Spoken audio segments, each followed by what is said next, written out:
Amen, amen, amen, amen, amen, amen.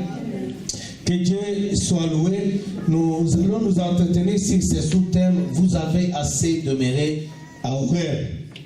C'est un sous-thème parce que c'est la suite du message qu'on avait dit. On va continuer sur la conquête. Il faut conquérir.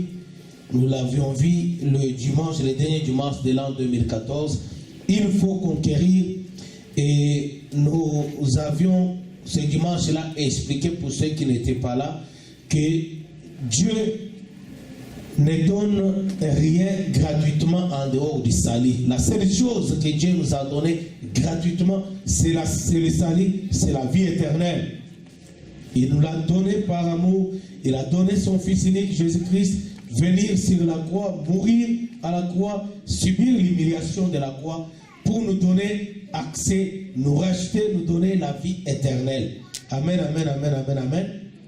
Mais en dehors de la vie éternelle, nous avons encore une vie sur cette terre. Celui qui a accepté Jésus-Christ comme son Seigneur Sauveur, il est sauvé. Et ça, c'est gratuit. Il est sauvé si il est vivant au jour de l'enlèvement. Il sera enlevé avec l'Église. Il va faire partie de l'Église, corps de Christ, qui sera enlevé. Et il va aller vivre, passer l'éternité au paradis avec Dieu. Et s'il serait déjà mort le jour de l'enlèvement, il va, la Bible dit que le jour de l'enlèvement, ceux qui sont morts dans la foi, ils vont ressusciter le premier, et ceux qui sont vivants, tous ensemble, on sera enlevés. Alléluia, amen, amen, amen, amen. Mais s'il n'est pas mort avant que Jésus revienne pour l'enlèvement, il a une vie sur la terre. Et il y a des principes de vie sur la terre. Et là, il se passe un problème, c'est là où je dis, il n'y a pas de gratuité, que tu sois chrétien ou pas. Sinon, je parle aux chrétiens, il n'y a pas de gratuité. Espérer que bon, je vais dormir sans rien faire, et puisque je suis chrétien, Dieu va tout faire à ma place, c'est te tromper, bien-aimé. Dieu ne va rien faire. Et la Bible dit que le paresseux ne mange pas. Amen, amen, amen, amen, amen. Donc Dieu nous a fait beaucoup de promesses. Tu vas dire, mais Dieu nous a donné les promesses, il va les accomplir. Oui, Dieu accomplit toutes ses promesses. Du moins si l'homme fait sa part. Parce que Dieu, quand il fait une promesse, il le fait à une personne. Et il y a la part de la personne, il faut que la personne puisse croire d'abord dans la promesse. Il faut que la personne fasse confiance à Dieu. Mais il faut qu'il y a la part de l'homme, ce que Dieu doit faire et ce que l'homme doit faire. J'aimerais dire à quelqu'un, je l'avais dit ce dimanche-là, toutes les promesses que Dieu nous fait, c'est une bonne chose. Mais le problème, bien aimé, est que nous vivons sur la terre. Et la terre, la Bible l'appelle le monde. Le monde décide qu'il est enferme. Il est sous le pouvoir du malin. C'est ce que la Bible dit. Le malin, là, c'est le diable. Amen, amen, amen, amen.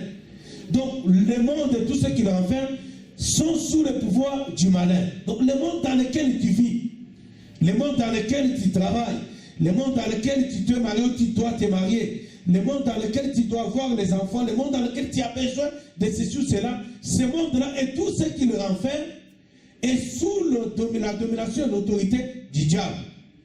Amen, amen, amen, amen. Et dans ce monde-là, c'est dans ce monde-là où tu vis. Pas comme un citoyen du monde, comme un citoyen du ciel, parce qu'il est enfant de Dieu, mais qui est encore sur la terre, en transit, qui est passager sur la terre.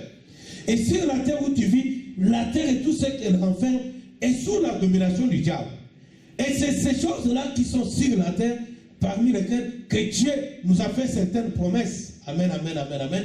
La promesse, tous certains besoins.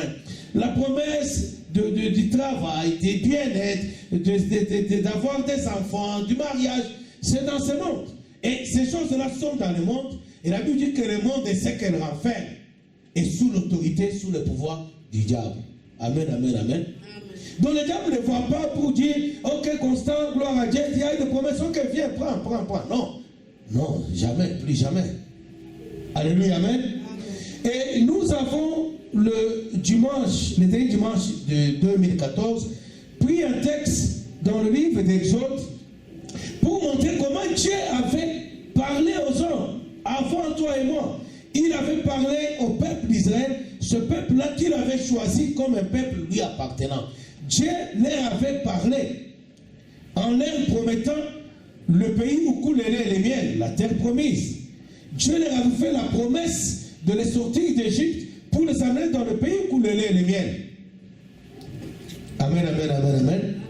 Mais c'était la promesse de Dieu. Mais dans la réalité, d'abord pour sortir d'Égypte même, c'était pas facile parce que Pharaon ne voulait pas les laisser partir. Alléluia, amen. Donc Dieu fait la promesse à un peuple qui était sous l'autorité d'un roi, Pharaon, et qui vivait dans un royaume, Égypte, un royaume qui n'était pas le leur plutôt. Donc ils étaient étrangers. Ils vivaient dans une terre étrangère. Donc là où ils vivaient, il y avait un royaume, il y avait un roi. Alléluia, amen. Et tous ceux qui étaient dans ce royaume-là, y compris Israël, étaient considérés comme la propriété de ces rois. Et Israël n'était même pas la propriété, mais était esclave de ces rois-là. Alors vous imaginez un peu la tête qu'avait Pharaon en voyant Moïse venir dire, oh Dieu m'a dit, laissez aller mon peuple. Amen, amen, amen, amen, amen. Pharaon, il n'a pas compris, il a dit à Moïse, mais qui est Dieu? Amen, amen, amen. Parce qu'Israël était une main-d'œuvre gratuite pour Pharaon et pour son royaume. Donc ce sont des gens qui travaillaient, qui produisaient pour Pharaon et son peuple. Alléluia, amen. Et voilà, Moïse vient un matin et dit, non, Dieu a dit, il faut laisser mon peuple. Pharaon sait que tout ce qu'il y a en Égypte m'appartient. Et puis un matin, on lui dit, non, non, ce peuple-là ne t'appartient pas, il appartient à un Dieu qui a dit que maintenant tu dois le laisser partir. Pharaon a regardé Moïse et a dit, mais tu es malade, tu es fou. Mais qui est d'abord Dieu pour que je puisse obéir à ses ordres, pour que je puisse laisser cette main d'œuvre gratuite partir? Il a dit, pas question, alléluia, amen. J'aimerais dire ceci, bien-aimé. Nous sommes dans un monde qui est contrôlé, qui est sous le pouvoir, l'autorité de Satan. N'oubliez pas que dans Matthieu, ou dans Luc chapitre 4, le 2, Jésus, quand il est venu dans ce monde pour nous délivrer, toi et moi, il a été tenté. La Bible dit qu'il a été amené à la montagne, le diable est allé le tenter là-bas. Et le diable lui propose le monde et tout ce qu'il renferme. Il dit, ça m'a été donné, si tu te prosternes et tu m'adores, je vais te donner tous ces royaumes, tous ces pouvoirs terrestres, parce que tout ceci m'a été donné. Alléluia. Donc il reconnaît qu'il a un certain pouvoir qu'il exerce dans ce monde. Et ça n'a pas changé, bien-aimé. Aujourd'hui, il a ce même pouvoir-là. Donc le monde et tout ce qu'il renferme lui appartient. C'est pourquoi l'apôtre Jean, dans ses épîtres, il écrit, il dit, petits enfants, n'aimez pas le monde, ni les choses qui sont dans le monde. Alléluia, amen. Amen. Bien-aimé, la vie chrétienne normale, ou la vie chrétienne en ces temps de la fin, parce que tous les signes se sont accomplis qui annoncent le retour de Jésus-Christ. La vie chrétienne aujourd'hui, ce n'est pas une vie chrétienne de paresseux. La vie chrétienne aujourd'hui, c'est vraiment un combat. Et le combat devient encore trop dur. Plus les jours passent, plus le combat devient atroce. Parce que chaque jour qui passe rapproche le diable de l'enfer. Alléluia. Chaque jour qui passe diminue le pouvoir et la domination du diable dans ce monde. Amen, amen, amen, amen. Et le diable sait cela. Donc chaque seconde qui passe, le diable sait qu'il est perdant. Parce que ça rétrécit son pouvoir et ça réduit son temps. Et ça l'amène petit à petit en enfer. Et il est au courant. Alléluia, amen. Mais le problème est que le diable ne fait pas aller en enfer seul. Il va entraîner beaucoup de gens. Et les gens qu'il va entraîner en enfer, ce n'est pas le magicien, ce n'est pas les sorciers, ce n'est pas les prostituées, parce que ceux-là sont d'office, ils sont avec lui. Amen, amen, amen. Ce n'est pas les gens qui vont dans des boîtes de nuit que le diable va amener en enfer. Non. Ce sont les gens qui n'est pas sous le contrôle du diable. Et les gens qui ne sont pas sous le contrôle du diable, ce sont des personnes qui ont un jour accepté Jésus-Christ comme leur Seigneur et Sauveur. Alléluia, amen. En d'autres termes, ce sont les gens qu'on appelle chrétiens. En d'autres termes, c'est toi. Si tu as accepté Jésus-Christ comme ton Seigneur et Sauveur pour de vrai, sache que tu es une personne que le diable est en train de rechercher. Alléluia, amen. Rechercher pour aller avec toi en enfer. Et plus le temps passe, plus le diable s'acharne sur toi.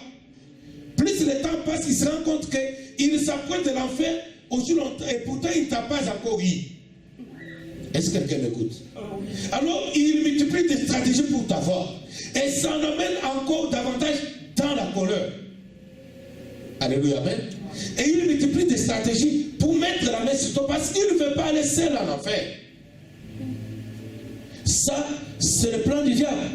Et la deuxième chose, non seulement le diable veut t'entraîner avec toi, il veut t'entraîner en enfer, mais il veut te faire souffrir davantage sur cette heure pour que tu puisses maudire Dieu. Alléluia. Peut-être tu vas dire comment je vais maudire Dieu. Mais pour que tu puisses te plaindre, certainement que tu l'as déjà fait, tu dois te repentir. Pour que tu puisses te plaindre, que tu puisses regretter, tu dis mais où est Dieu? Mais Dieu est injuste, mais Dieu ne me connaît pas. Mais si Dieu était là, mais si Dieu me connaissait, mais pourquoi Dieu a-t-il permis? Pourquoi Dieu a-t-il permis? C'est ça les paroles que le diable fait pousser aux gens, aux chrétiens. Et ça, en d'autres termes, c'est comme maudire Dieu. Vous connaissez Job, n'est-ce pas? Job, le diable l'a acculé. Et à la fin, il était contraint, il était devant un choix. Et sa femme lui a proposé, maudit Dieu, amen. Alléluia, amen. En d'autres termes, tu maudis Dieu, tu meurs, tu vas en enfer avec les diables. Est-ce que quelqu'un m'écoute? Et c'est ce que le diable fait encore avec nous aujourd'hui, nous chrétiens. Il fait tout pour rendre la vie misérable. Il fait tout pour nous rendre la vie difficile. Donc dans sa pensée, donc à la fin, que ces gens maudissent Dieu, qu'ils puissent abandonner Dieu, qu'ils puissent dire que Dieu ne vaut rien, il ne fait rien perdre dans leur vie. Et alors, ils vont nous dire, et je vais les amener en enfer avec moi. Alléluia, amen. Et c'est là le diable n'a pas commencé avec nous. Quand Pharaon, Moïse lui dit de laisser aller le peuple de Dieu, Pharaon a dit, d'abord il a dit à Moïse, pas question, et puis il va réunir son staff, il va dire à ces gens, son armée, Israël qui était esclave faisait des travaux pénibles en Égypte, mais il faisait ces travaux-là avec des matériaux appropriés pour ces travaux. Amen, amen, amen, amen. Et quand Moïse va dire à Pharaon que Dieu veut que tu laisses aller son peuple, Pharaon dit, il va dire à son staff, arrachez tous les matériaux, donnez-leur le même travail, la même quantité de travail, mais cette fois-ci, ils doivent le faire avec leurs propres mains. Alléluia. Et Pharaon ajoute, et ainsi, ils n'auront pas le temps d'écouter les mensonges de Moïse. Amen, amen, amen, amen, amen. Bien aimé, tu te rends compte que depuis que tu as commencé à prier, les choses deviennent difficiles. Mais c'est ça. Depuis qu'Israël avait entendu la promesse de Dieu, quand Israël a écouté la promesse que Dieu va les amener dans le pays où le lait et le miel, les choses étaient devenues pénibles. À tel point que le peuple est allé voir Moïse pour lui dire, regarde ce que tu nous as fait, que Dieu soit témoin, que Dieu puisse te juger. Depuis que tu nous as amené cette promesse, d'aller dans la terre promise, le pays où le lait et le miel, regarde ce que tu nous as fait faire. Voilà ce que Pharaon nous a fait. Tu as rendu notre vie plus pénible qu'avant. Alléluia, amen. C'est ce que le diable fait. Et il est fait avec un objectif. Pharaon avait dit, comme ça, quand ils vont souffrir, ils n'auront pas le temps de croire dans les mensonges de Moïse. Le mensonge de Moïse dont Pharaon parlait là, c'est les promesses de Dieu. Est-ce que tu crois dans les promesses de Dieu? Amen, amen, amen, amen. Est-ce que quelqu'un croit dans les promesses de Dieu? Est-ce que quand tu lis la Bible, tu vois les promesses de Dieu? Tu crois que ces promesses-là sont pour toi? Et même il y a quelqu'un qui a prophétisé pour toi. Il y a quelqu'un qui t'a dit, voilà, Dieu m'a montré qu'il va te donner ça. Si tu crois dans les promesses de Dieu, laisse-moi t'informer que le diable croit que c'est le mensonge. Quand bien même il sait que c'est vrai, mais il veut te faire croire que c'est le mensonge. Il veut te mettre en doute, il veut que tu doutes de ses promesses. Non seulement que tu doutes des promesses de Dieu, mais que tu doutes même de l'existence de Dieu. Est-ce que Dieu existe? Est-ce que Dieu me connaît? Mais si Dieu existait, pourquoi peut-il permettre ça? Et si Dieu me connaît, pourquoi a-t-il permis ça? Est-ce que Dieu, comme on dit, il est plein de bonté, d'amour? Comment un Dieu plein d'amour peut accepter de voir souffrir comme ça? Ça n'a pas commencé avec toi, c'est ce que le diable avait fait. C'est ce qu'il fait, c'est ce qu'il faut faire davantage. Amen, amen, amen, amen, amen. Donc, ce n'était pas facile pour Israël de sortir de l'Égypte d'abord. Il fallait, d'une manière forte, il fallait que Dieu puisse l'imposer, le brisquer et l'opposer, lui acculer, le mettre devant beaucoup de difficultés. Il a été frappé par Dieu de plusieurs manières et à plusieurs reprises. Alléluia, amen. Et finalement, contraint, c'est par contrainte que Pharaon va laisser aller Israël, peuple de Dieu. Alléluia, amen. Et Israël va sortir d'Égypte. Bien aimé, je mets entre parenthèses dire quelque chose pour ceux qui n'étaient pas là avec nous vendredi, parce que j'ai apporté cette exhortation à la place de l'enseignement vendredi. Nous, chrétiens, nous avons l'habitude de dire, et c'est vrai, que nous sommes les Israël céleste. Parce que si vous considérez la Bible parle d'un peuple, Israël. C'est l'histoire, toute la parole de Dieu, c'est l'histoire d'un peuple qu'on appelle Israël. Amen, amen, amen, amen. Et selon Jean chapitre 1er, l'évangile de Jean chapitre 1er, la Bible dit que tous ceux qui ont reçu Jésus-Christ comme Seigneur Sauveur, il leur a donné le pouvoir de devenir enfants de Dieu. Donc, à la création, bien que Dieu avait créé tout le monde, mais tout le monde n'était pas choisi par Dieu comme un peuple lui appartenant, comme ses enfants. Est-ce que quelqu'un m'écoute? Nous étions des créatures de Dieu, mais nous n'étions pas enfants de Dieu. Seul Israël était choisi par Dieu comme ses enfants. Il a fallu que Jésus-Christ vienne sur la terre. C'est par Jésus-Christ que toi et moi, on est devenus enfants de Dieu. Alléluia, amen. Amen. Et nous sommes devenus enfants de Dieu, nous sommes devenus comme Israël. C'est pourquoi on dit toujours aux gens, les chrétiens ou l'église, c'est Israël céleste. Nous sommes Israël, donc nous sommes bénéficiaires de cette Bible, de cette parole de Dieu.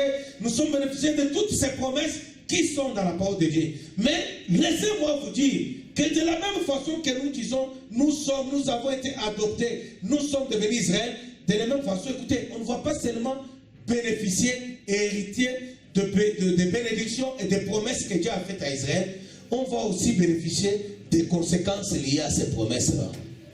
Alléluia, amen. Donc, depuis le jour où tu es devenu Israël, depuis le jour où tu es devenu enfant de Dieu, automatiquement tu es entré dans le même conflit qu'Israël et le diable. Alléluia, amen. Je disais vendredi, en rapport avec le terrorisme ou les massacres qui s'est passé en France, on a massacré 17 personnes. Parmi les 17, il y avait 4 juifs. Et le terroriste a choisi d'aller dans une épicerie qui appartenait aux juifs, parce qu'il savait que là-bas, il trouvait un grand nombre de juifs. Et si la police n'avait pas intervenu avant, son objectif était de détruire, donc de tuer beaucoup de juifs qui étaient dedans. Amen, amen, amen, amen. Alors, c'est ça la réalité. Mais j'aimerais te dire bien aimé, si toi tu es chrétien, tu as donné ta vie à Jésus-Christ, la même chose qu'Israël est en train de vivre dans la réalité, c'est la même chose que spirituellement l'Église en général est en train de vivre sur le plan spirituel. Ce qui se fait dans le monde actuel, dans le monde physique, où nous pouvons voir avec nos yeux, c'est la réaction ou c'est les conséquences de ce qui s'est fait, des décisions prises et des combats faits sur le plan spirituel. Donc le spirituel agit et décide, et nous, dans le monde physique, nous exécutons les ordres qui viennent du spirituel. Alléluia, amen. Ceux qui sont conduits par le diable exécutent les ordres que le diable leur donne. Et ces ordres-là, c'est de détruire Israël. Amen, amen, amen, amen. Peut-être qu'il ne comprend pas, mais on a détruit physiquement Israël. Oui, Israël physique. Bien aimé, les jours où on a tué 4 juifs parmi les 17 personnes qui étaient tuées en France, il y a eu 2000 morts au Nigeria, tués par un terroriste, un musulman. Et parmi les 2000 morts, la majorité c'était des chrétiens. Alléluia, amen. Si vous avez suivi les informations hier, au Niger, on a montré même les images. Les musulmans se sont rebellés contre, entre guillemets, Charlie Hebdo. Mais dans leur révolte, ils sont allés dans une église et ils ont massacré là-bas. On a montré, ils brillaient, ils déchiraient les Bibles. On était à la télévision avec ma femme me dit, mais est-ce que Charlie Hebdo c'est à l'église? Amen, amen, amen. Non, les problèmes, ils n'ont pas un problème avec Charlie Hebdo. Ils ont un problème avec tout celui qui s'appelle chrétien. Pourquoi? Parce que c'est lui qui les inspire. Leur maître a un problème avec tout celui qui l'a quitté pour suivre Dieu. C'est ça. Est-ce qu'il y a Israël au Nigeria? 2000 morts au Nigeria. Mais est-ce qu'il y a des juifs au Nigeria? Leur problème, ils disent que leur problème apparemment c'est les juifs, mais ils disent aussi qu'ils sont devant avec les chrétiens. L'histoire vient de là. C'est depuis Pharaon, c'était comme ça. C'était même avant Pharaon. Les problèmes viennent du problème du conflit d'Ismaël avec Isaac. Ismaël qui est l'ancêtre de tous ceux qui s'appellent arabes, qui ont amené l'islam comme religion. Et Isaac qui est ancêtre de tous ceux que nous appelons aujourd'hui juifs et que nous estimons chrétiens, nous sommes aussi comme eux. Le conflit vient de là-bas. Et Dieu avait dit que tant qu'il y aura le soleil et la lune, il y aura la guerre entre la descendance d'Ismaël et la descendance d'Isaac. Donc c'est une guerre que les négociations politiques qu'on fait là ne pourra pas arrêter. Donc c'est un conflit, c'est une inimitié qui ne pourra jamais s'arrêter. Jusqu'à ce que l'Église sera enlevée. Amen, amen, amen. Qu'est-ce que je vais te faire comprendre, bien-aimé? Et que la vie chrétienne, ce n'est pas un slogan, je suis chrétien. La vie chrétienne, ce n'est pas tenir sa Bible. La vie chrétienne, ce n'est pas chanter. La vie chrétienne, c'est une réalité de chaque jour. Et tu dois savoir c'est quoi un chrétien. Quelles sont les menaces qui sont devant eux, qui suivent les chrétiens.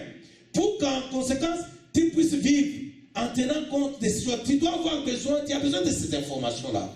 Sinon, tu vas vivre une vie où tu ne comprends pas qu'est-ce qui t'arrive, tu vas faire ceci, tu vas faire cela.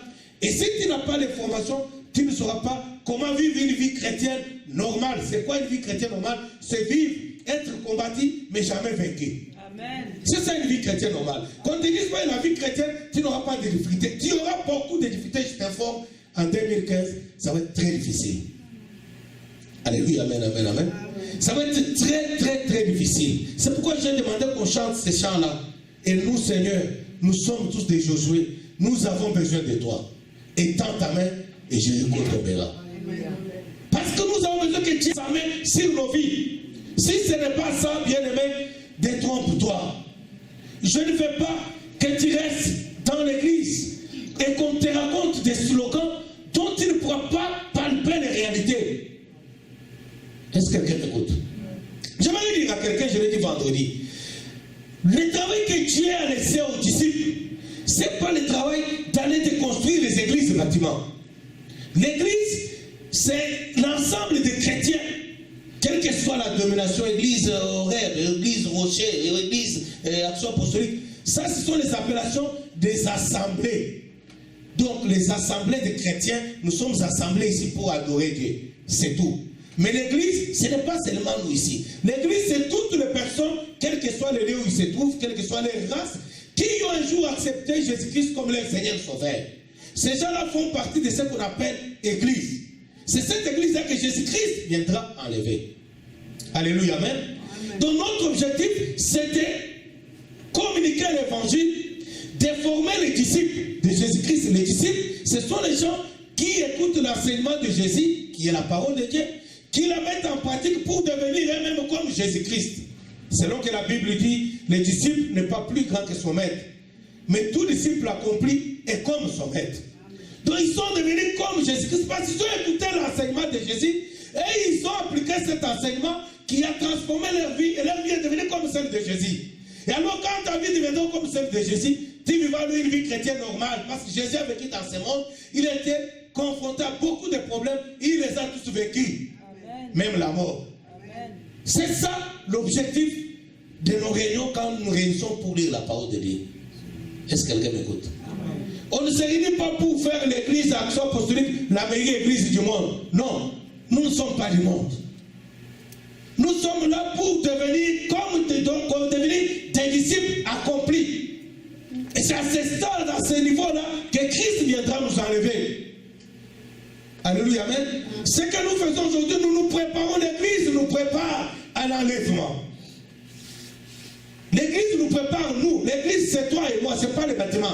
Ce n'est pas l'église qui prépare le bâtiment, l'aspect physique de l'église Action Apostolique pour qu'elle soit la meilleure du monde, la plus grosse du monde, la plus renommée du monde. Ce n'est pas ça l'objectif. Quand bien même, malheureusement, beaucoup des églises poursuivent cela. C'est la poursuite du divorce.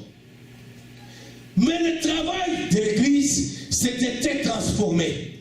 C'est me transformer. et nous amener à une statue, donc nous amener au niveau du disciple accompli. Celui qui est comme son maître, le maître c'est Jésus-Christ. C'est à ce stade-là que l'Église, dont j'ai dit l'ensemble de tous les chrétiens, quelles que soient les races, les nationalités, leurs liens de rassemblement de culte, tous les chrétiens ensemble, quand on va atteindre ces statuts-là, c'est alors que nous allons faire cette église belle que Jésus-Christ viendra prendre pour les noces, pour l'enlèvement.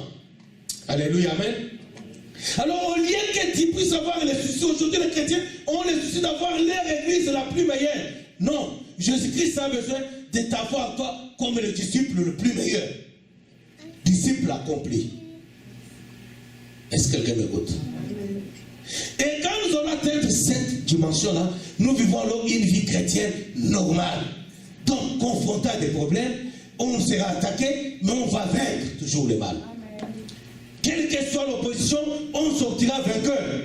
Parce que nous sommes des disciples accomplis. Et les disciples accomplis comme le maître Jésus. Si le maître a tout vaincu, nous devons tous vaincre.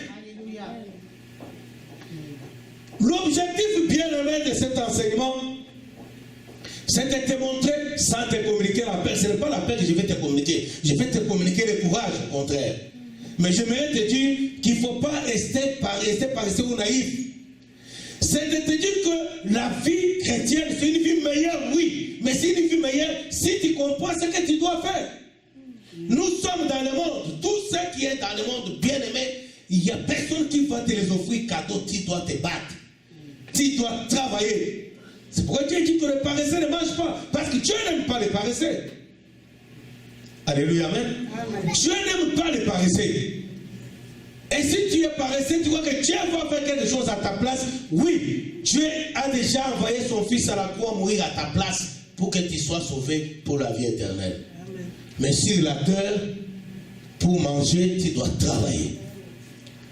Il y a des choses que tu dois faire. Il n'y a rien que Dieu va te donner gratuitement. C'est à toi, c'est ta part. Si tu ne le fais pas et tu ne le fais pas bien, tu vas connaître le sort de Moïse. Il était bénéficiaire de la promesse de Canaan, du pays où les lumière, mais il n'est jamais entré. Tu seras comme Dathan et Corée.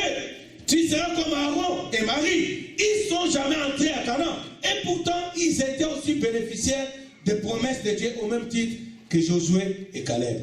Pourquoi?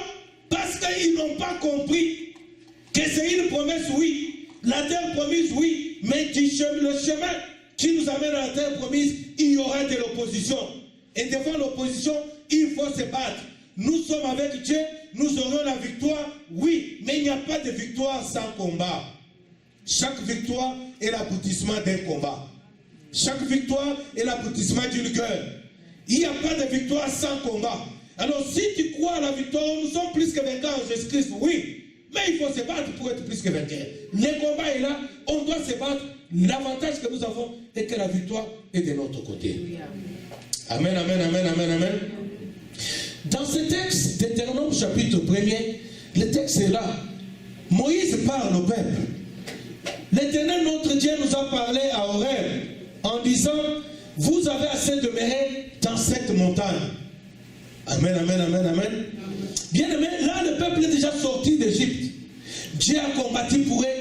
Dieu les a, il a combattu, il a détruit Pharaon et tout son royaume et toute son armée. Et Israël est sorti d'Égypte. Dieu a fondu la mer Rouge en deux et Israël est sorti. Il a traversé la mer Rouge. Mais quand Israël est sorti de la mer Rouge, ils vont même composer un cantique de victoire pour remercier Dieu. Alléluia, amen, amen, amen, amen. Ils ont remercié Dieu, comme notre sœur Mireille l'a fait ici, comme Patrick avec sa femme l'ont fait. Amen, amen. Et j'aimerais leur dire, ils le savent, que la chose ne s'arrête pas là-bas. Est-ce que quelqu'un comprend? Amen. Israël ont chanté un cantique. Quand ils sont sortis de la mer Rouge, ils ont chanté un cantique pour célébrer Dieu, pour dire Seigneur, merci, alléluia, tu nous as donné. Ils ont chanté, ils ont dansé. Malheureusement, pour eux, ils pensaient que c'est la chose de la victoire, que c'est fini, gloire à Dieu, bye bye, à nous la terre promise. J'aimerais dire à quelqu'un que ça ne fait que commencer. Nous sommes sur le chemin vers la terre promise. Bien aimé, j'aimerais dire à quelqu'un, comme pour Israël, la terre promise, c'était sur la terre. Est-ce que quelqu'un m'écoute? Ils ont quitté l'Égypte, ils sont arrivés à Canaan. Et ils y sont. et il goûte au lait et le miel. Maintenant là. Amen, amen, amen, amen. Nous sommes sur le chemin. Bien sûr que Canaan, notre Canaan, il est céleste, c'est la vie éternelle, c'est le paradis. Mais sur la terre d'abord, nous devons vivre notre Canaan. Chacun doit goûter au lait, au miel. Sinon, ça sert pas de Dieu qui ne sera pas accompli. Le lait et le miel, c'est sur la terre d'abord. Comme Israël, il a goûté sur la terre. Si tu t'identifies à Israël à cause de ta foi en Jésus-Christ, tu dois aussi bénéficier des mêmes promesses d'Israël sur la terre d'abord et puis au ciel. Amen, amen, amen. Il y a un évangile des chrétiens, certains chrétiens, quand ils échouent, ils disent non, non, notre vie, oh non, notre royaume c'est céleste. Oui, mais ce royaume céleste, on l'a promis, pas à toi directement. Il a été promis à Abraham, il a été promis à Isaac, il a été promis à Moïse, il a été promis à beaucoup de gens. C'est en Israël, c'était sur la terre. Amen, amen, amen, amen. Ils vont aller au ciel, nous aussi, mais sur la terre. Bien aimé, j'aimerais dire à quelqu'un que les Juifs, le vrai, si tu en connais un qui est pauvre, viens me montrer. Je n'ai jamais rencontré un juif pauvre. J'ai travaillé avec les juifs dans mon pays. J'en ai vu beaucoup en Anvers, en Belgique. Ils sont nombreux là-bas. J'ai travaillé avec eux. Je n'ai jamais vu un juif pauvre. Je ne dis pas qu'il n'existe pas de juifs pauvres. Peut-être en Israël, il y en a. Mais les juifs que moi j'ai vus, je n'ai jamais été en Israël. Mais les juifs que j'ai vus dans mon pays et dans d'autres pays, j'en ai jamais vu un qui est pauvre. Un qui vit la souffrance. Est-ce que quelqu'un m'écoute? Pourquoi, bien aimé? Parce que Dieu avait dit à Moïse, j'ai vu la souffrance de mon peuple. Je suis descendu pour le délivrer de la souffrance. C'est écrit dans Exode chapitre 3. J'ai vu la souffrance de mon peuple. Bien aimé, je vais te dire que Jésus-Christ est venu nous sauver pour la vie éternelle, oui. Mais sur la terre, il ne nous a pas sauvés pour qu'on vive la souffrance. Et quand je parle de la souffrance, je ne parle pas de la souffrance causée par les besoins d'argent. Ce n'est pas cette souffrance-là. Parce que je connais les riches qui souffrent. Alléluia, amen, amen, amen. Quand je parle de la pauvreté, ça ne se limite pas seulement à la richesse d'argent. Parce que je connais les gens millionnaires, mais qui souffrent. Je parle de la souffrance, ça englobe beaucoup de choses. Tout comme j'ai vu quelqu'un, pas trop riche financièrement, mais vivant une vie heureuse, super heureuse. Alléluia, amen. Et nous ne sommes pas appelés à vivre dans la souffrance. Nous sommes appelés à vivre dans une vie paisible. Le lait et le miel, c'est d'abord sur la terre. Israël, Canaan, le pays où le lait et le miel, ce n'est pas seulement au ciel, c'est sur la terre. Ceux qui ont quitté l'Égypte, ils sont entrés, ils ont vu, ils ont palpé, ils y sont. Alors pourquoi l'Église dit nous sommes les Israël? Nous sommes les Israël, oui. Mais sur la terre, est-ce que notre vie est-elle comme celle d'Israël? Amen, amen, amen, amen, amen, amen. Bien-aimé, j'aimerais que tu te réveilles et que tu te mettes à combattre. Toi, tu dois conquérir tes promesses. Les promesses de Dieu sont oui, amen. Mais il faut se battre parce que le pays où coule le lait et le miel était occupé. Amen, amen, amen. Dieu a promis le pays où coule le lait et le miel à Israël, mais le pays n'était pas vide, il était occupé. Et les gens qui habitaient ce pays, la Bible dit que c'était des géants, ce n'étaient pas des petits peuples. C'était des géants, c'était des hommes de cœur. Ils n'étaient pas disposés à lâcher la chose. Je ne sais pas ce que tu crois, qu'est-ce que tu as eu de Dieu comme promesse, mais j'aimerais te dire que la promesse, oui, elle va s'accomplir. Mais laisse-moi te dire qu'il y a les géants qui ne sont pas disposés à te laisser cela comme cadeau. Tu veux vivre une vie heureuse? Tu veux jouir d'une bonne santé? Tu veux vivre dans la paix, dans la joie? Tu veux voir le succès dans les études? Tu vas voir le succès dans le travail? Laisse-moi te dire, bien-aimé, c'est une bonne chose. Mais il faut d'abord combattre et vaincre les géants. Et nous avons la victoire, quelle que soit la grandeur de ces géants, parce que notre Dieu est plus géant que la Bible l'appelle les lions. Le Dieu est très haut.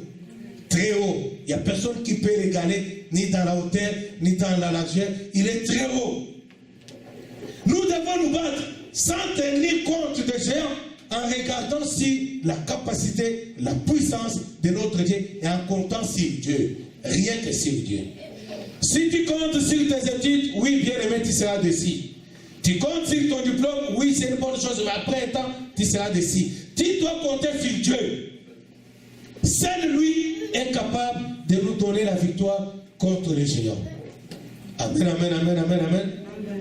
Et quand Israël est sorti de la mer Rouge, il a chanté l'erreur d'Israël, c'était de croire que tout est facile, c'est fini, on a vaincu, le Pharaon est sur l'armée, il n'y aura pas de menace. Et le dernier dimanche de 2014, nous avons vu que quand ils sont arrivés, quelque part, ils ont connu un problème. Ils étaient confus, ils se sont rendus compte qu'on leur refusait même les passages pour seulement passer. Bien aimé, les promesses de Dieu, oui, mais de là où tu as reçu la promesse jusqu'à l'accomplissement, il y a tout un cheminement. On peut s'occuper des enfants, s'il vous plaît. Il y a tout un cheminement. Et sur le cheminement, il y a des géants qui ne sont pas disposés à te laisser passer. Dieu dit à Moïse, et Moïse dit cela au peuple. Il dit, souvenez-vous de ce que Dieu avait dit. C'est un rappel dans ce texte des choses qu'ils avaient connues. L'Éternel, notre Dieu, nous a parlé à Horeb en disant, vous avez assez demeuré dans cette montagne. Pourquoi Israël avait demeuré sur la montagne d'Horeb? Et ça veut dire quoi, Horeb? Horeb veut dire sécheresse. Horeb veut dire terre aride. Alléluia, amen. Pour ceux qui connaissent les choses spirituelles, même les démons, quand on les chasse, on les envoie dans les lieux arides, ils n'aiment pas aller dans les lieux arides. Alléluia, amen, amen. Mais regardez le peuple de Dieu.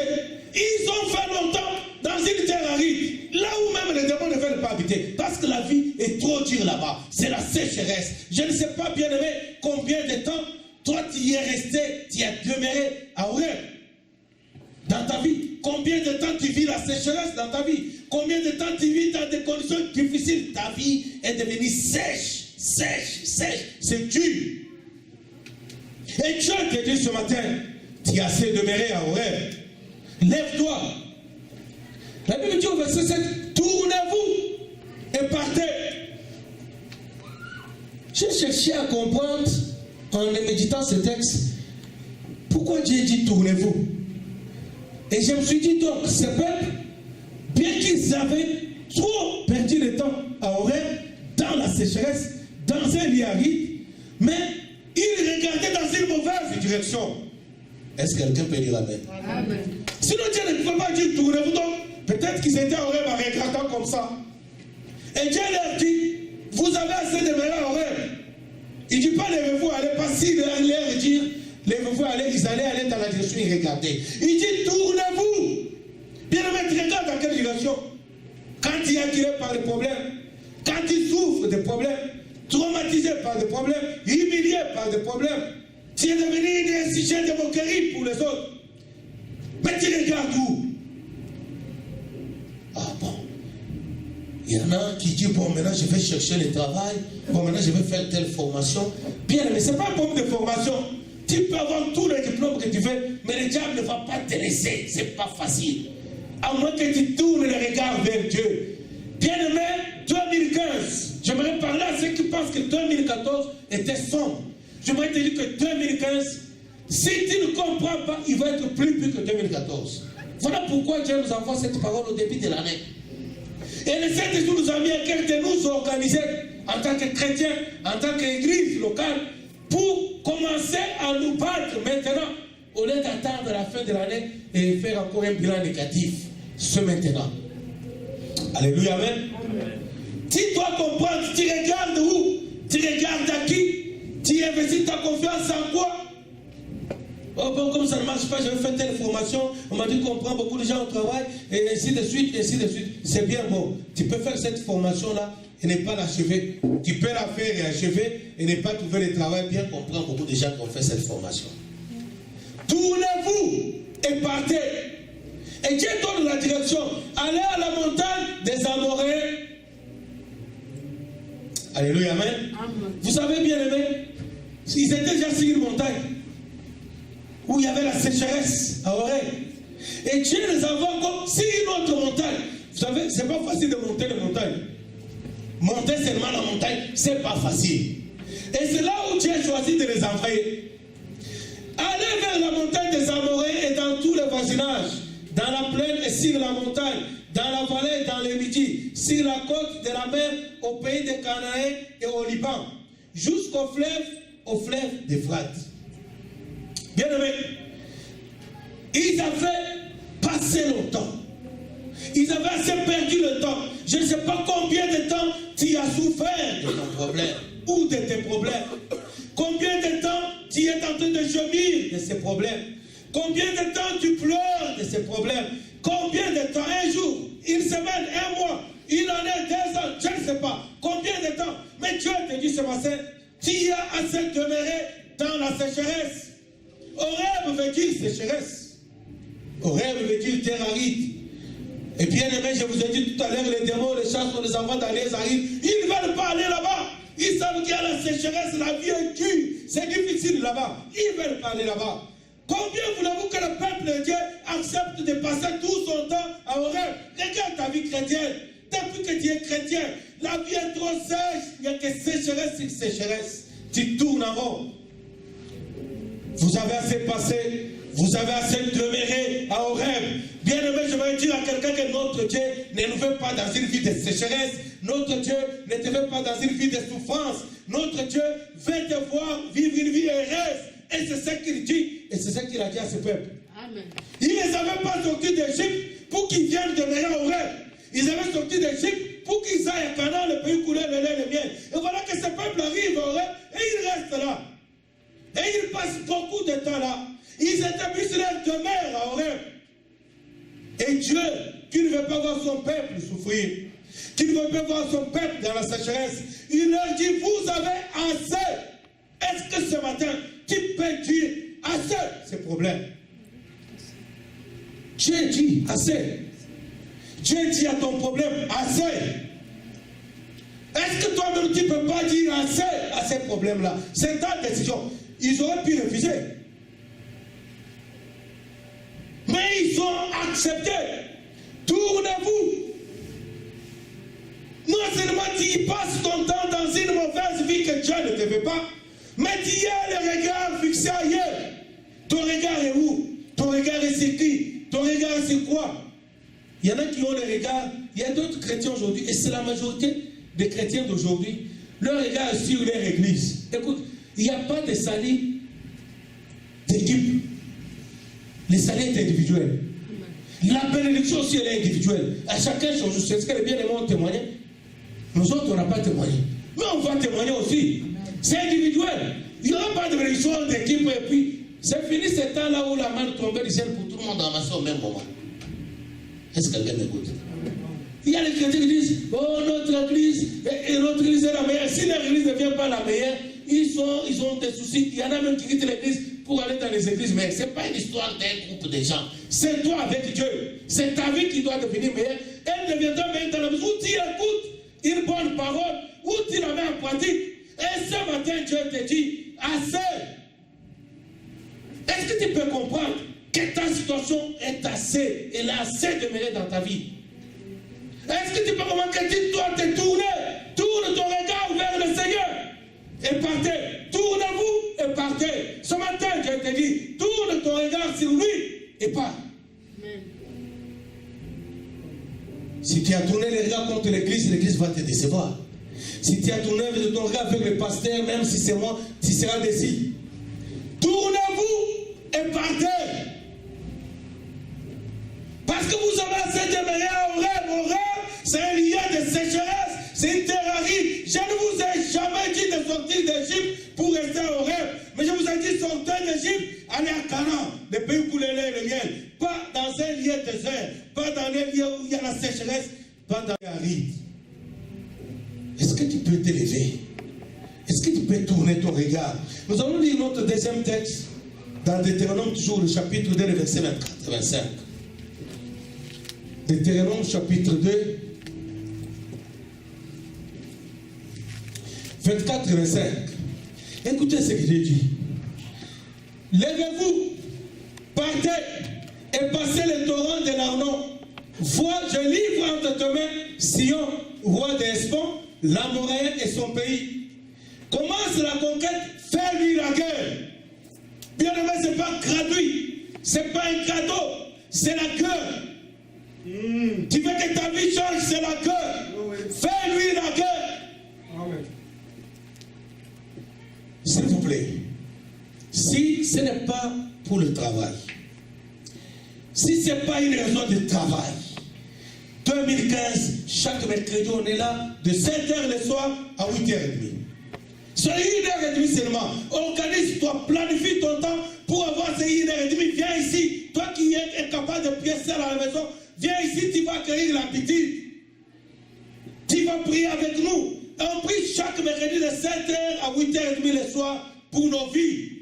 Parce qu'on a assez de mérite à horaire. Et que Dieu nous demande de partir. On doit partir. Partir où? En faisant la guerre.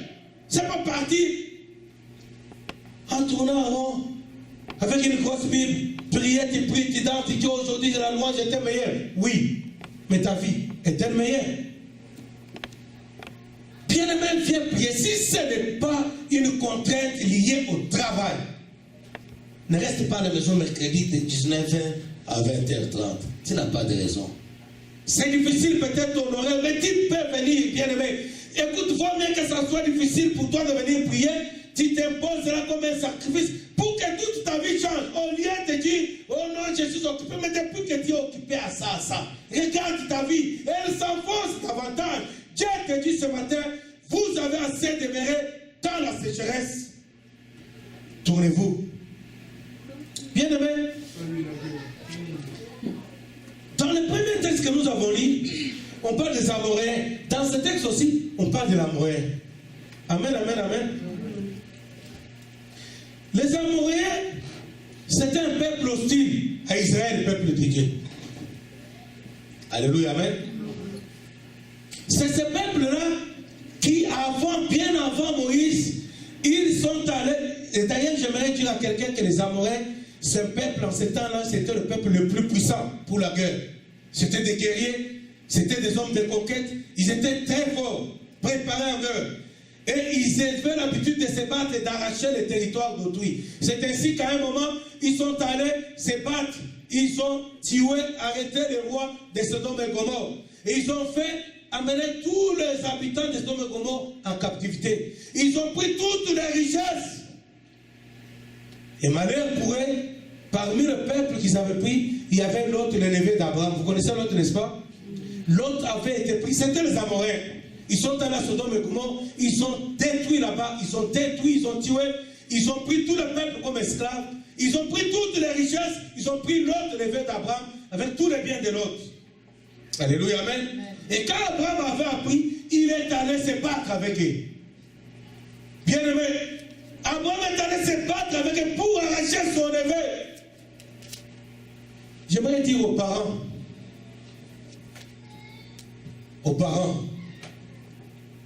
est-ce que les parents sont là? Amen. Les parents qui ont des enfants, levez les mains s'il vous plaît. Alléluia, amen. Amen. Si tu ne veux pas, tu n'apprends pas à gérer, à prier. 2015, tu me diras des nouvelles. Pour tes enfants. L'autre était neveu Abraham. On l'a ramassé par les Amoréens. Les Amoréens de ce temps-là existent. Et ils veulent ton malheur. Ils s'attaquent à nos enfants. Si tu n'apprends pas à prendre du temps à rester dans la présence de Dieu, tu vas voir ce qui va arriver. Ce n'est pas moi qui te le souhaite, c'est les Amoréens. Abraham était obligé d'aller se battre pour que son enfant, c'est son enfant, c'est l'enfant, son frère, pour le délivrer, parce qu'il était parti. Non seulement seul, mais avec toute sa descendance et tous ses biens. Nous devons nous battre pour l'avenir de nos enfants. Nous devons nous battre pour le mariage de nos enfants. Nous devons nous battre pour les études de nos enfants. Nous devons nous battre pour la santé de nos enfants. Et c'est dans la cœur. C'est pourquoi j'ai donné ce deuxième texte. Lèvez-vous, partez et passez le torrent de l'Arnon. Vois, je livre entre tes mains Sion, roi d'Hesbon, l'Amoréen et son pays. Commence la conquête, fais-lui la guerre. Alléluia. Ils avaient enlevé le neveu Abraham. Et Abraham, bien qu'il était ami de Dieu, bien qu'il était avec Dieu, bien que Dieu ne pouvait rien faire sans dire à Abraham, il était obligé de transpirer. Il était obligé de se battre pour délivrer son neveu. Et il est allé, il s'est battu. Il a délivré non seulement son neveu, toute la famille de son neveu, toutes les richesses de son neveu, mais il a délivré tous les peuples de Sodome et Gomorrhe. Et toutes les richesses qui ont été prises. Tu as des enfants, tu dois te battre. Tu veux voir tes enfants grandir normalement, tu dois te battre. Sinon, tu vas voir, 2015, bien aimé, ce n'est pas pour te faire leur père. C'est pour t'encourager. Il y aura des choses plus difficiles. On aura des attaques plus difficiles qu'en 2014. Mais l'avantage est que Dieu nous prévient. Nous avons la parole, nous avons compris. Personne ne pourra dire, j'avais jamais entendu ça. Dieu nous prévient. Parce que Dieu ne veut pas nous voir pleurer encore à la fin de 2015, comme on a pleuré à la fin de 2014, avec l'amertume de ce que nous avons connu. Dieu veut voir réellement que les gens témoignent. Je disais ici vendredi que le 31 décembre 2015, on ne va pas faire une étude d'action de grâce. Rendre grâce sans montrer ce que nous avons. Nous allons faire une action de grâce avec les biens. Mais Seigneur, j'avais tel problème en 2015. Dieu m'a béni. Ça sera une action de grâce, un culte de témoignage. On va témoigner. Amen, amen, amen, amen. Mais pour témoigner, on doit aller se battre. Dieu dit commence la conquête. Toi qui n'as jamais commencé, commence la conquête. Fais-lui la guerre. Et la promesse, c'est pourquoi j'ai dit c'est pour t'encourager, c'est pas pour te faire peur. Écoute ce que Dieu dit après. Je vais répandre dès aujourd'hui, si tu prends la décision, c'est dès aujourd'hui. Je vais répandre la frayeur et la crainte de toi sur tous les peuples qui sont sous le ciel. Et au bruit de ta renommée, ils trembleront et seront saisis d'angoisse à cause de toi. Alléluia. Amen. Amen. Bien-aimé, le bruit de ta renommée, c'est à genoux. C'est à genoux le bruit. Dieu va répandre le bruit de notre renommée à nos ennemis. Aux sorciers qui nous combattent, Dieu dit il va répandre le bruit de ta renommée. Mais cette renommée-là, ce bruit-là, c'est à genoux. C'est à genoux. On va crier vers l'Éternel. Commence la conquête. Fais-lui la guerre. Les Amoréens, plus tard ces Amoréens, ils vont s'imposer. Vous pouvez noter en référence, vous allez lire à la maison Nombre, chapitre 21, verset 11 à 32. Pour comprendre ces Amoréens dont Dieu nous parle aujourd'hui. Nombre verset 21, chapitre 21, verset 21 à 32. Nombre 21, 21 à 32. On n'a pas besoin de lire. À 5 minutes, tu peux balancer ça. Notez ça, vous allez lire à la maison. Nombre chapitre 21, verset 21 à 32. Ces Amoréens, quand Israël, ayant reçu les promesses d'aller à Canaan, quand Israël est sorti de la terre promise, et de l'Égypte plutôt, pour aller à Canaan, quand ils sont arrivés dans le territoire qu'occupaient les Amoréens, Moïse va dire à ces gens-là, il va leur dire, à ces familles, nous allons seulement passer, parce que pour arriver là où Dieu les a amenés, pour arriver à atteindre les promesses de Dieu, il fallait passer le territoire habité par les Amoréens. Un peuple guerrier, un peuple puissant. Mais Israël devait seulement passer. Et Moïse va leur demander, donnez-nous la permission de traverser seulement votre pays. Et Moïse va leur donner toutes les garanties. On ne va pas boire de l'eau. On ne va rien prendre dans votre pays. Et si on veut quelque chose, on va l'acheter à prix d'argent. Ces gens vont refuser. Bien aimé, je ne sais pas si tu es bloqué où. Les passages pour aller dans tes promesses, on t'a refusé. Il y a quelqu'un ou un groupe de gens ou une situation qui te bloque le passage. Tu vas aller dans tes promesses, oui. Dieu t'a promis, oui, mais ici tu ne passes pas. Tu as beau supplier. Moïse les a suppliés. Laissez-nous passer, s'il vous plaît. Ma sœur, balance Nombre 21. On va terminer par là. Moïse les a même suppliés. Bien aimé, le diable, tu peux beau le supplier. Tu peux beau pleurer. Il n'a pas pitié. Lui, son travail, la Bible dit dans Jean 10 que le diable c'est un voleur. Il vient pour tuer. Il vient pour détruire. Pour égorger. C'est quelqu'un qui n'a pas de pitié. Pitié, c'est un terme qui n'existe pas dans le vocabulaire du diable. Tu peux afficher la vie de quelqu'un qui est misérable. C'est ce qu'il veut. Il veut te maintenir là-bas. Moïse les a suppliés. Nombre chapitre 21. Laissez-nous passer. On ne veut pas rien. On ne va même pas prendre de l'eau. On ne va pas boire de l'eau. On ne va rien toucher. S'il vous plaît, laissez-nous passer seulement.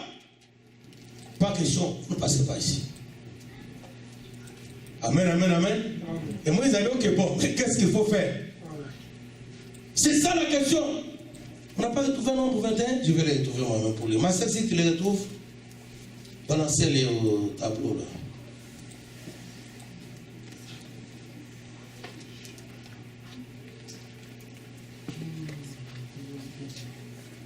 Nombre chapitre 21.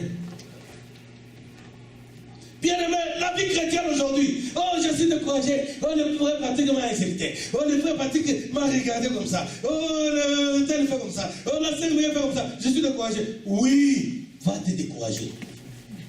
Va te décourager.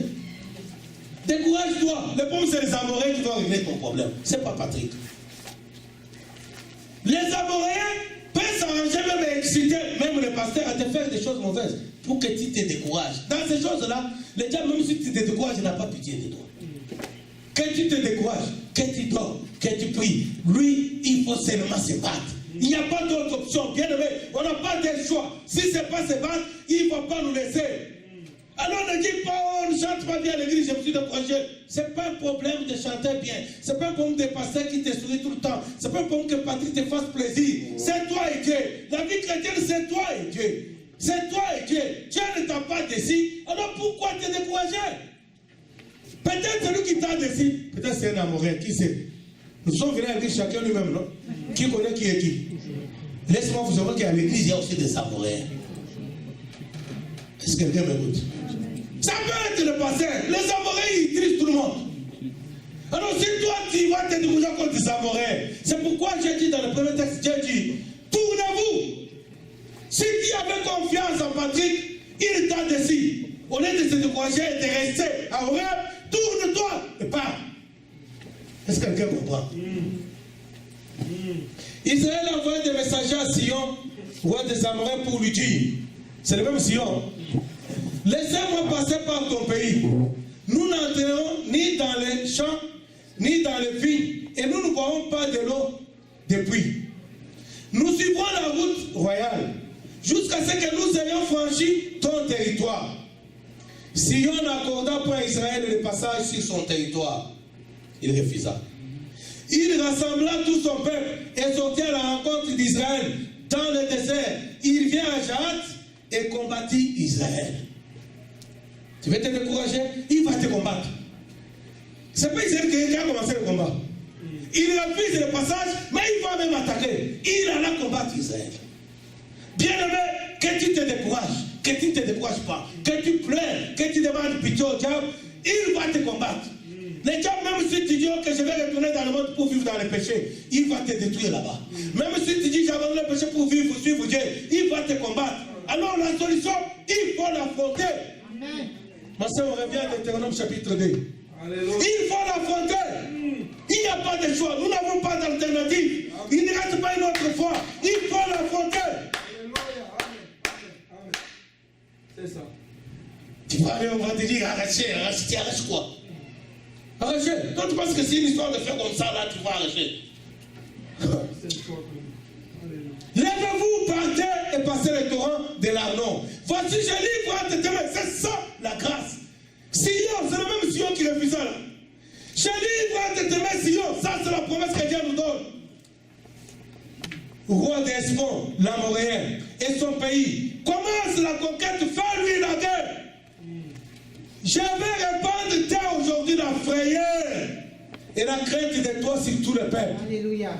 Qui sont sous le ciel. Bien aimé, la frayeur, ce n'est pas seulement au sorcier de ta famille, même au sorcier d'autres familles. Dieu dit c'est tous les peuples qui sont sous le ciel. Ils vont communiquer la paix de Dieu. Amen. Alors toi qui t'agendes avec ta tante sorcière, non.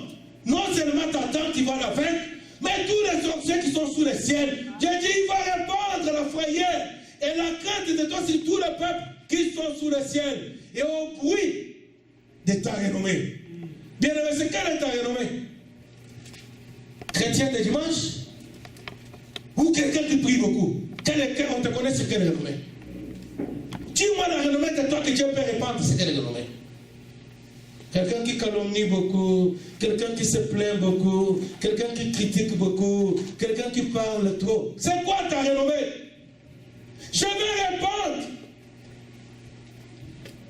Aujourd'hui, bien aimé, ce n'est pas une histoire de demain. Ce n'est pas ce soir, c'est aujourd'hui. C'est aujourd'hui que tu dois prendre la décision. Dieu ne dit pas, il va répandre cette frayeur demain, ou après une semaine, ou après un mois. Je vais répandre la frayeur et la crainte de toi sur tout le peuple qui sont sous le ciel. Et au bruit de ta renommée.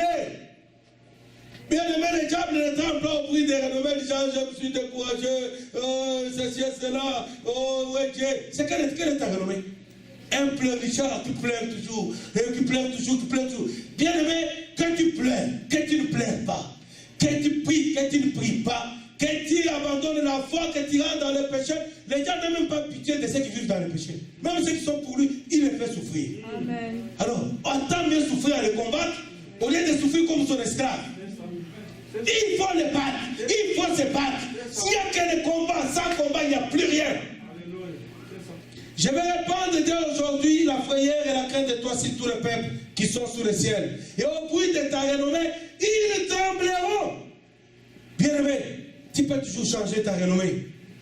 Qu'on dise aussi, oh, les frères Patrick prient beaucoup. Oh, chaque jour quand j'ai fait à l'église, le lundi je les trouve là et là, j'ai les prières. Je suis allé marcher devant le pasteur, je les trouve encore dans le coin là tout prier. Le mercredi, je les trouve encore, mais lui. Amen, amen, amen. Amen. Dans notre église à Kinshasa, je vais tenir par ce petit témoignage. Il y avait un frère, je l'ai trouvé à l'église. Quand je suis venu, les gens qui j'ai trouvé avec lui, ils m'ont dit, tu vois ce frère-là, depuis que je suis dans cette église, je ne l'ai jamais vu manger. Alléluia, amen. Chaque jour, quand je le vois, il est toujours en train de dire, ah, il a mangé ça, non. Je suis appris. Il dit, frère, ça fait 7 ans, on a fait un look 7 ans. Je ne l'ai jamais vu manger. Je dis, mais frère, tu veux me dire qu'il a jeûné 7 ans? Il me dit, non, je ne dis pas qu'il a jeûné 7 ans. Mais toutes les fois dans les 7 ans, où moi j'ai eu l'occasion de me trouver avec lui, la nourriture est là, il était toujours en train de prier. Est-ce que quelqu'un m'écoute? Ça, c'est une renommée. Je ne le connaissais pas, je suis venu le trouver. Et quand je suis arrivé à l'église, lui n'était pas à l'église. C'est la renommée que j'ai entendue. Lui, il était déjà à l'Afrique. Un jour, je partais à l'Afrique, mais j'avais déjà la renommée. Moi, je suis allé à l'Afrique pour mes affaires. C'était un voyage d'affaires pour 3 jours. Mais j'avais entendu parler de ces frères-là à l'église, qu'avant d'aller chercher son asile, je suis allé les chercher. Je dis, mais il faut qu'il voie cet homme-là. Parce que tout le monde a dit, nous étions avec un frère ici, il s'appelait Albert. Depuis, on n'a jamais vu manger. Il est toujours en prière. Il est toujours. Ah. C'est quel frère? Les gens parlaient, j'ai entendu ça. Quand je suis arrivé à la prison, la première chose que j'ai fait, c'est de l'appeler. Il était à Pretoria, moi j'étais à Johannesburg, j'allais à Johannesburg. 1h20 de route. Je suis allé le chercher pour voir s'il est comment. Quand je l'ai vu, écoutez, bien aimé, la vie chrétienne de l'Occident ici, là, c'est n'importe quoi. C'est n'importe quoi. C'est n'importe quoi. Il faut prier, et ça c'est la renommée. Je vais répandre ta renommée, ils trembleront. Les gens ne vont pas trembler parce que tu te plains, frère.